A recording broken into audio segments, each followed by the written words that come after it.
సమావేశానికి వచ్చిన గారికి స్వాగతం.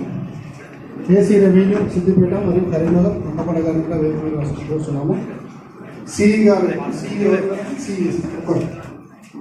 కూడా వేదిక మీద వస్తున్నాము. సిఈ విషయం అది కదా. సిఈ గారు ఆర్డినెన్స్ కూడా. అందరికీ గుడ్ మార్నింగ్.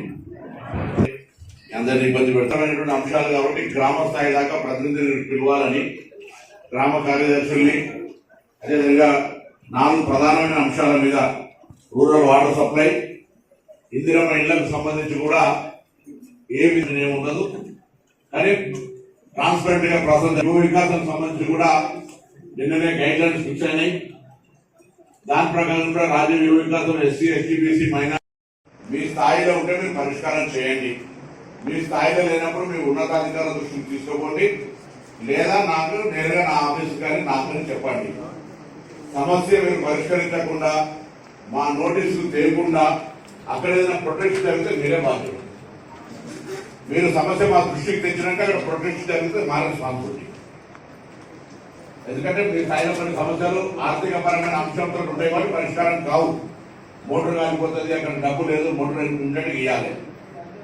బోర్లు వేయడం కూడా మనం ఎంకరేజ్ చేయాలి. బోర్లు వేస్తే ఏమవుతుంది, బోర్ల తర్వాత దానికి కనెక్టివిటీ ఇవ్వడము, దాని తర్వాత మళ్ళీ కంటిన్యూషన్ బిల్ పేమెంట్ కట్టడానికి మళ్ళీ బట్టన్ అవుతుంది. సో అది కాకుండా ఎండాకాలాన్ని అధిగమించడానికి తాత్కాలికంగా బౌలను హైర్ చేస్తామా, ట్యాంకర్లు పెడతామా, బౌల ద్వారా చిన్న పైప్ లైన్ చేస్తామా, టెంపరీ కొంత నాలెడ్జ్ని ఉపయోగించి ఈ క్రైసిస్, ఎందుకంటే గ్రౌండ్ వాటర్ పడిపోతుంది రోజు రోజు, ఎండల తీవ్రత ఇవాళ మార్చినే ఇట్లుంది. సో వీటిని దృష్టిలో పెట్టుకొని కొంత మనం అధికారిక ఆ గ్రామంలో త్రాగునీటి సమస్య రాకుండా ఉండేటువంటి బాధ్యతలో ప్రధానమైనటువంటి పాత్ర గ్రామ కార్యదర్శిది. వారి పైన ఉన్న అధికారులు ఇది పర్యవేక్షించుకోవాలి. గ్రామ కార్యదర్శి మీద బాధ్యత పెట్టిగా మంత్రి గారు నాకేందని మండల స్థాయి అధికారులు ఎవరనుకున్నా, ఆర్డబ్ల్యూఎస్ అధికారులు ఎవరనుకున్నా, మిషన్ బయలు అధికారులు ఎవరనుకున్నా వాళ్ళకు కూడా బాధ్యలే. మీ స్థాయిలో మీరు పరిష్కరించండి.